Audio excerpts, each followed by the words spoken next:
Welcome back. All right, early recap today, right? So 5 games in the NHL, all of them early by National Hockey League standards, and 5 was the magic number for a lot of these games. 4 the magic number for the last game of the night. But we'll go ahead and get to that one after we talk about the Toronto Maple Leafs at home against the LA Kings. Who needs defensemen? Not the Leafs. It was Quick versus Samsonov in this one, of course. It was the return of TJ Brodie tonight. Bunting's denied in close. The shots were 5-0 for Toronto at 3 minutes. They started on time. Nylander nearly buries one. There's a near miss for Nylander again, his next shift. The Leafs press at 8 minutes. The Kings are pinned down. Lots of shots by Toronto at that point. The Leafs wear them out to the point where they draw a power play. There was a tipped Matthews shot that saved. That power play is killed off. The Leafs go back to the power play. That was killed off as well. Bunting's backhand deflects out. The Kings would press with 3 minutes left, and they would draw a power play with 1:23 left in the first period. So they do get some chances towards the end of the period, but it's scoreless after one. Second period, the Leafs finish the kill, and then they get what would be their third and final power play, and they score on it. It's Engvall from Timmins and Kerfoot at 5 minutes and 10 seconds, and then 26 seconds later, it's Kampf from Kerfoot and Holmberg. That was a 2-on-1 goal. Then at 6:16, yeah, they're not done yet. Yeah, it's a little over a minute. Nylander scores to make it 3-0 from Bunting and Hall. So, yeah, 3 goals in a minute and 6 seconds. Thanks for coming out. The shots are 8-4 for the Leafs at the half. 3 of those 8 shots have gone in the net. Nylander's then denied on a rush. And then it's Marner. It is a 21-game point streak. He scores at 13:29, bar down far corner. And again, that's 21 games. And Marner started scoring some really nice highlight reel goals during this streak as well. Kind of looking like the MVP for the Leafs currently. So things get pushy after a hole by Samsonov. It felt like at that point the Kings are just really frustrated with how quickly this got away from them. Leafs press with 5.5 minutes left. There's a post for Nylander, but after 2 periods, it's 4-0. Third period, early press by the Kings. We then had a 5 in a game for Engvall. It was a pretty wicked slash on Dursey. There's some debate online about whether it's going to be a fine or suspension or 2 or 3 games. I will say I believe that it warranted a game. The fact that he got thrown out of the game could lead to it being a lower suspension. That is something they take into consideration. So during the 5-minute power play, there's a shorthanded rush for Marner. That chance was saved. The Kings score, but immediately the Leafs are calling for offside. Like, the Kings weren't even back to do the high fives along the bench. The Leafs were already like, no, that's offside. The announcers, before the Leafs challenge, said, yeah, that looked offside. Which, good, because I'm not the only one. I would say every single night now, there's entries where I say out loud, that's offside. And I kind of tune it out from there, where I'm like, yeah, that's offside. That looked, and I understand the game's really fast, but there are times where I'm thinking, does the linesman just say it's onside just because they can't really see, or maybe they missed the guy? Anyways, so that goal comes off the board. The Leafs finish the kill. So 5-minute kill there. Sandin fires one wide as the Leafs press, and then it's Matthews, who's only on pace for like 40 goals. So he's definitely slacked off. Bunting and Nylander with the assists at 9:37. The Kings press to answer. They'd press again with 5 minutes left, but despite their pressure, they get shut out. Toronto wins this one 5-0, so Murray got a shutout. Now Samsonov gets a shutout. The Leafs go to 17-5-6 with the win. The Kings 14-11-4 with the loss. The shots 15-7 Toronto in the first, 15-9 Toronto in the second, 13-11 LA in the third. The 5-minute power play would cause that. Final shots 41-29 for Toronto. Power plays LA 0 for 2, including that 5-minute power play. Toronto 1 for 3. The hits 39-23 for LA. Quick saves 36 out of 41. Samsonov saves all 29 shots for his 7th career shutout, his first as a Leaf. So, yeah, Toronto does it yet again. So, for fans who maybe earlier in the season were saying, the Leafs aren't even going to make the playoffs, now you have to get back to we'll wait till the playoffs, and that has to be the go-to. So, anyways, that being said, good game, good home win for Toronto and for the Kings. They got to pick themselves up and figure it out tomorrow. Next up, Nashville in against the Tampa Bay Lightning. Both teams wearing their reverse retros. We had 2 games tonight where teams were wearing gold-colored jerseys against teams wearing white-colored jerseys. Anyways, I've always thought the gold jerseys would absolutely work as a road jersey. Like the Nashville gold jerseys. If they wore those on the road and they wore blue ones at home, I think that'd be fine, but that's just me. Anyways, Saros versus Elliott in this one. Point would score at 1:16 on the second shot on a fast break. It's point from Cole and Chernak. Hagel then had a net drive that defended. The Bolts press, and Nashville got all turned around on it. They ended up with too many Nashville Predators on the ice, so that's a power play for Tampa, and they score on it. It's Corey Perry on the fifth shot from Stamkos and Hedman at 2:53. Nashville has yet to record a shot. Bolts press at 5 minutes. They go back to the power play. On this power play, it's Jankowski. On a turnover, he gets a break, and he scores at 10:51, and then Nashville kills the rest. Preds get a power play. That was killed off as well. I don't think there were any power plays outside the first period in this one. Bolts rush, press after, and then there was more pressure from Tampa Bay with 2 minutes left, but after the first period, it's 2-1. Considering the shots were more than double in favor of Tampa, that's not bad if you're a Nashville fan. Second period, Cole Smith is denied on a turnover by Tampa Bay. Predators get some pressure after that. Foote has a shot that saved the Bolts press, but shots on net hard to come by. Only one apiece at 5 minutes. Fabro has a shot that's held. Duchesne's then denied on a rush. Press by Nashville at 7.5 minutes. We then had a fight between Foote and Smith. Kick save on Duchesne. The Bolts rush the other way. Hagel fires one wide on a rush. Perbix then had a shot that was held, but it is Carrier. Buries his own rebound and ties the game from Forsberg and Niederreiter at 12:36.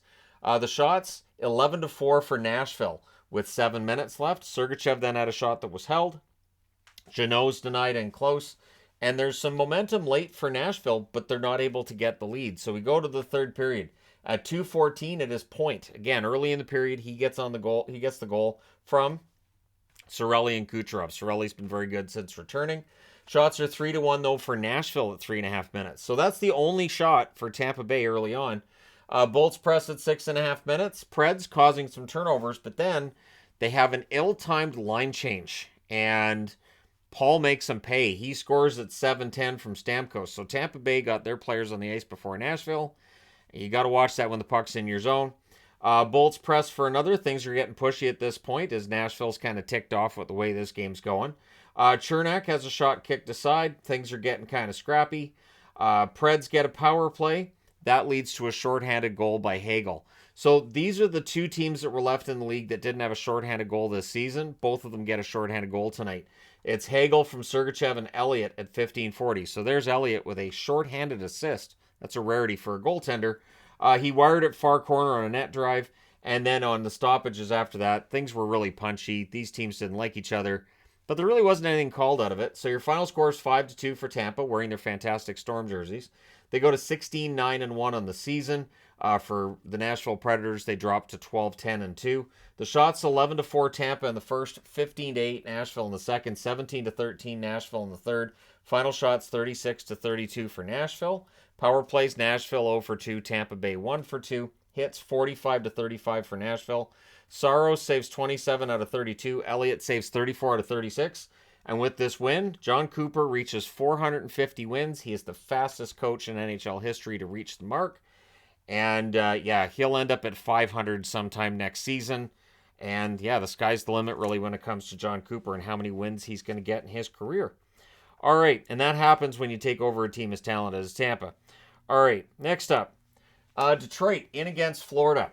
So this one was really, to me, kind of telling. So it was Nedeljkovic versus Bobrovsky. Veleno has a shot that's blocked. Good early press for the Wings. They get a power play as well. That's killed off. But the shots on net are 4-1 for the Panthers at 5.5 minutes. So even though the Wings are getting zone time, they look good. They're not getting the shots on net. Panthers press, that draws them a power play. Bennett has a shot that's saved. The power play is killed off. Panthers go back to the power play. There was some swearing when they're going back to the power play. Some really loud swearing. That was funny because that was the nationwide broadcast too. So that went out nationwide. Crossbar for Barkov. They cycle it. It's killed off. 4 shots in that second power play. They had 4 shots in the first one as well. Raymond was denied. Then some more pushing. Panthers press with 4 minutes left. Eventually, Florida gets on the board. It's Tierney, who's been good since getting called up. From Mark Stahl at 18:05. The Panthers then press for another, but after the first period, it is 1-0 for Florida. At 1:47, it becomes 2-0 for Florida in the second period. It's Lusterinen from Barkov and Reinhart. So Barkov back in the lineup and on the scoreboard. Shots are 3-0 for the Panthers at 2.5 minutes, and at 2:45 on their fourth shot, Mahura scores from Bennett and Tkachuk. So it's 3-0, and this is threatening to become a laugher. Wings try to answer, but they're getting blocked out at that point. Then there's a power play for the Wings. Perron has a blast that's blocked. And then Berggren scores on the power play from Raymond and Kopp at 8:09. It was a good cycle, and it's a rebound that's buried by Berggren. So he continues to impress.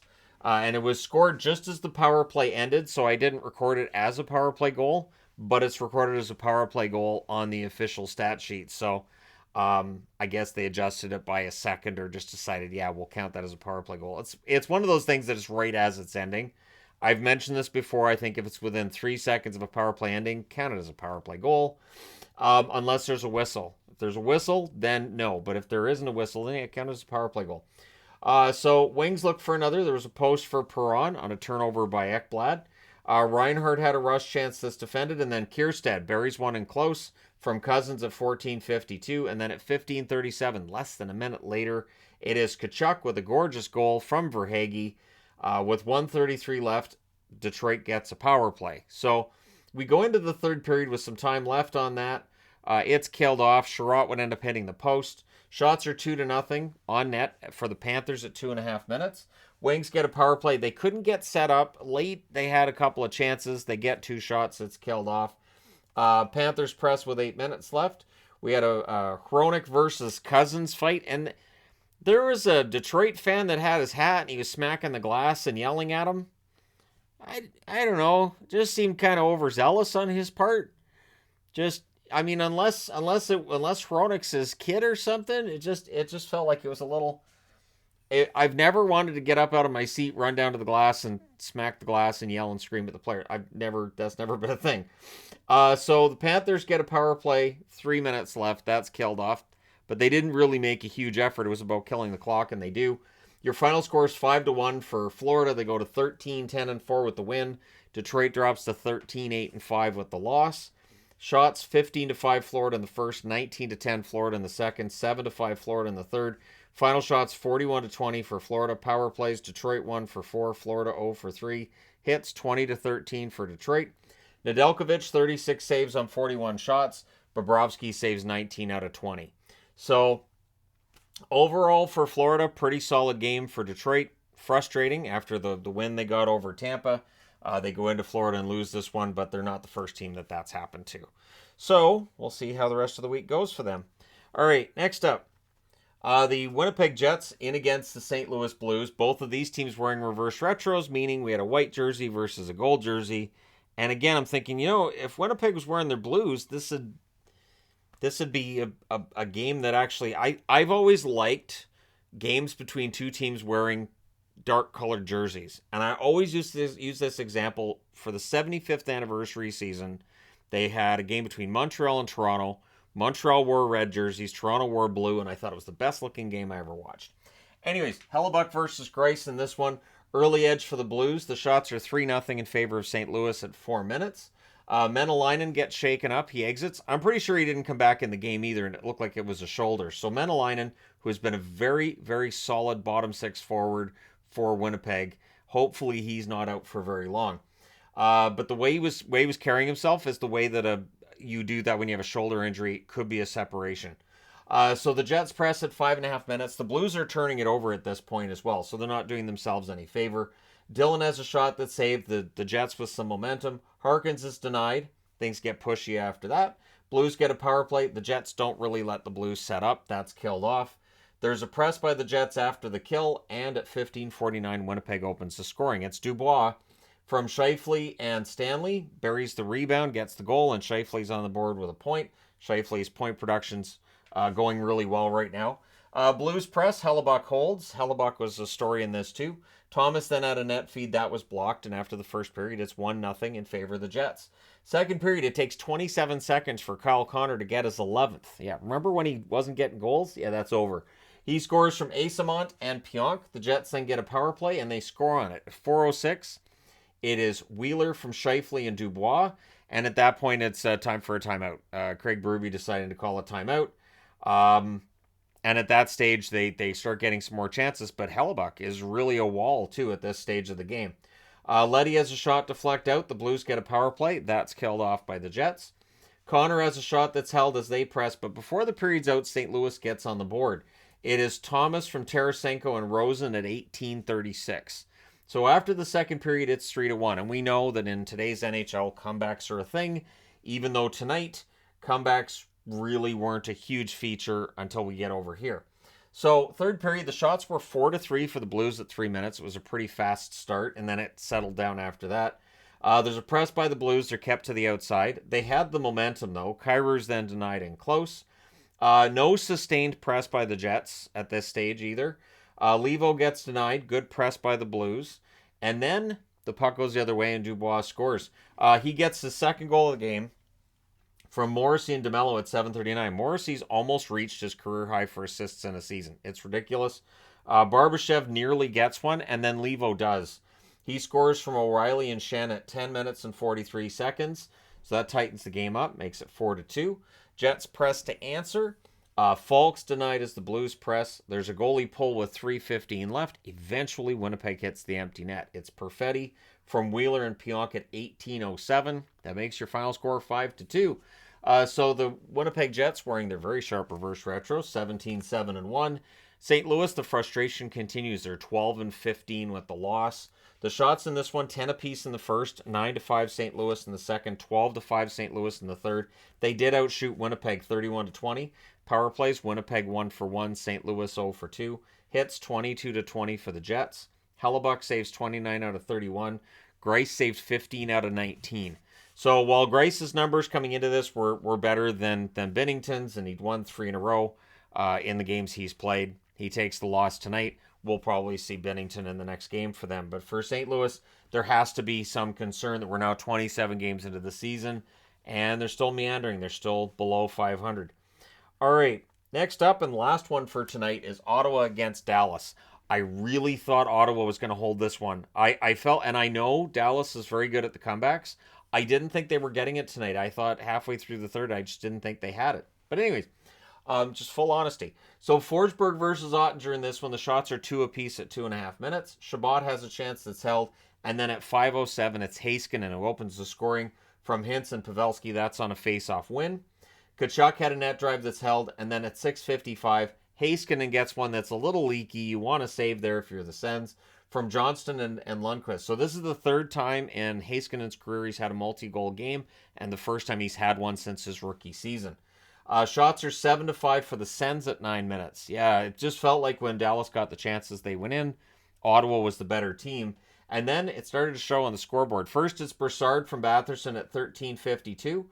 Then there's a kick save on Giroux as Ottawa's going for the tie. They had some momentum. Kastelik lost the handle on a net drive. And then Chabot would tie it at 18:47 from Tkachuk and Joseph. So Tkachuk stays hot. And then Pavelski's denied on a rush before the period's out. So they almost got that lead back, but it's 2-2 after one. Second period, Kiviranta's denied in close. The Sens press, they're kept to the outside. Pavelski nearly gets one. Sens get a power play. That was killed off by Dallas. Sens go back to the power play. Stützle couldn't bury one. They get a good cycle there, but it's killed off. The shots are 8-4 for the Sens with 9 minutes left. Hintz had a one-timer that was saved. Lundqvist then had an opportunity that was saved as well. With 58.1 seconds left, the Sens get a power play. That rolls over into the third. Dallas did finish the kill, but shortly after it's done at 1:27, Hamonic, right in front of the net, right where you would expect Travis Hamonic, from DeBrincat and Sanderson. So nice tip there by Hamonic, getting in where Dallas probably didn't anticipate he would be. And that makes it 3-2 for Dallas. It felt like the collapse was done for Dallas here.